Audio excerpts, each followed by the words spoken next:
Welcome to our channel. Today we how to disable Nest device sharing and home members, beginner guide step by step clearly.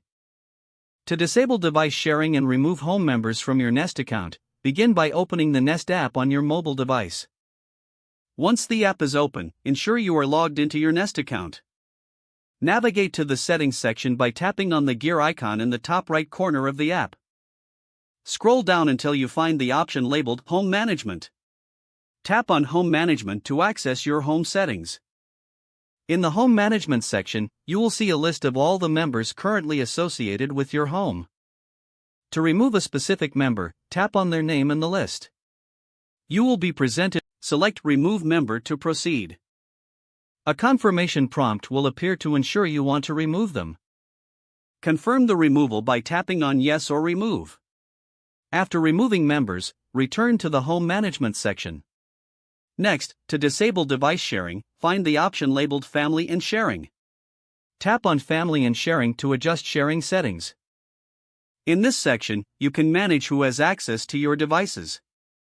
There might be an option labeled Share Access or something similar. Select this option to change sharing preferences. Toggle off any sharing features to disable them. Make sure to save your changes if prompted. Once you've completed these steps, device sharing will be disabled, and the selected member will no longer have access. Exit the settings and return to the main screen of the app to confirm your changes. If the page does not load, refresh the browser or try again in a private or incognito window. Make sure you are using the correct email address, then retype it carefully to avoid small typos. If your password is not accepted, use the reset option and create a new strong password you can remember. Check your spam folder for verification or security. Enable two-factor authentication if available to improve account security and reduce unauthorized access risk. After signing in, review your profile details so your contact information and settings are accurate and current. If you see an error message, note it down and try again after restarting your device and internet connection. Log out when you finish, especially on shared devices, to keep your account and payment information secure. If the page does not load, refresh the browser or try again in a private or incognito window.